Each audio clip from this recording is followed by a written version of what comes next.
catch the ball a lot in high school, so he's worked really hard to keep developing his receiving skills. He has good hands, but just route running and understand where to be and how to body a guy, because he's couple of his catches he's been able, in the past he just would have, they would have probably intercepted it. He was able to body it, so he's learned how to do all of those things. And so and he's catching the ball with a lot of confidence, and the quarterback has confidence in him catching the ball. And so he's done a good job, and he's doing a good job blocking. He's doing a good job in line, off line.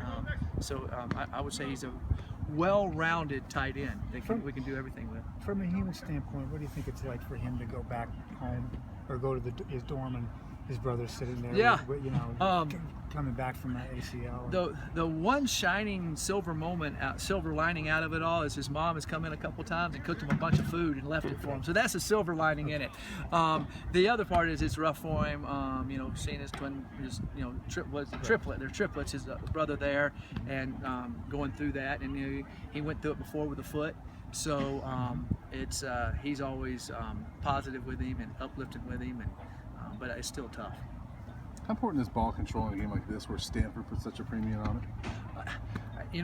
The ball control is important. There is no doubt whatsoever. But scoring points is even a higher commodity. So, but we need to, keep the ball. We don't need to have them have the ball for 40 minutes and never have a chance and feel like you're stressed out. So we need to be able to move the ball and of course go put some points on the board.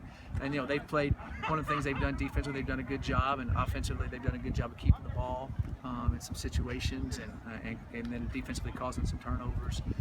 They've had a good year, of course, but their ball control has helped out their defense stay off the field a little bit, kind of like ours was able to a little bit last week. Yeah, they don't allow the opposition a whole lot of plays. Right. I'm sure you don't expect 114 plays against these guys, but no. But if we did, I think we'll be very victorious in this game, because they won't have been used to playing that many. What's a good number to have against this team?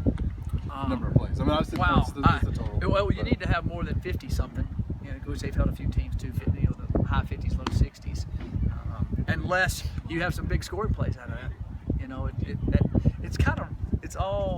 It's just how the flow of the game goes. But the way their games have gone, I understand your question. Yes, we need to keep the ball, and we need to have it more than 60 plays if we can. Are you more capable of doing that than maybe earlier in the season? I think that we're in a good rhythm now. We've got most of our lines kind of not back together, but kind of piecemealed and feel stable. So I feel good about that. And we've got a few more weapons that are kind of grown into the offense, and which is good for us, that we didn't really have early in the year because they were freshmen or they weren't out there. Were you able to catch the rest of the 30 for 30 last night? I caught some of it. I wasn't able to see all of it. I've got it DVR, whatever it's called, and I'm going to watch it. I'll have a lot of time to watch it Thursday night. It's kind of when I have a little bit of time.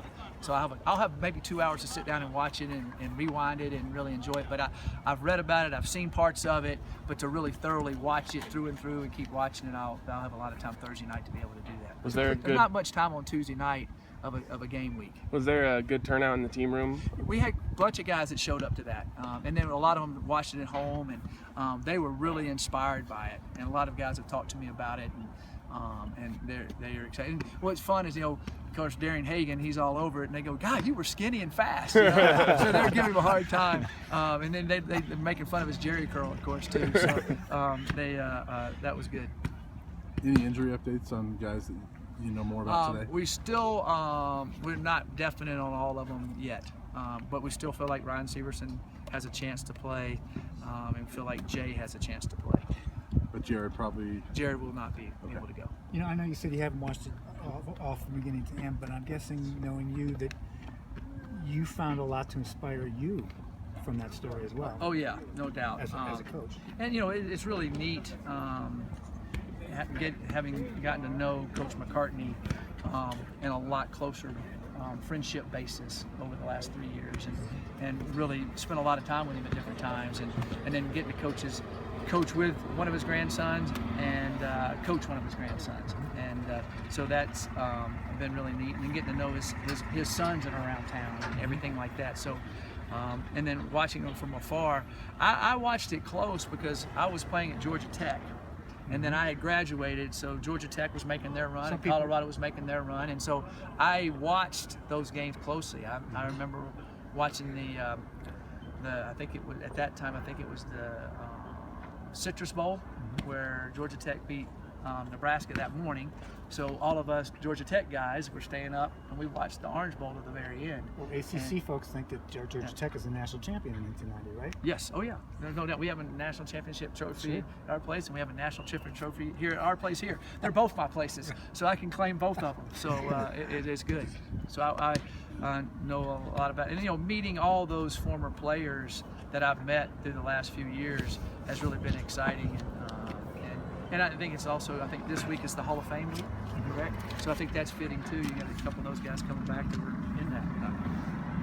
Samson Cafavalu starting to make a few more plays. Is the consistency starting to come with him a little bit more? Yes, it is, and he's feeling comfortable in what we're doing, and he's made a lot of plays, and he's stout in there, and he's gained some weight back. He's at 285 now, 290, and so he's doing well. Picking up and running the fumble in was an exciting play for him the other day. And now, Coach. Thank you, Coach. All right, thank you.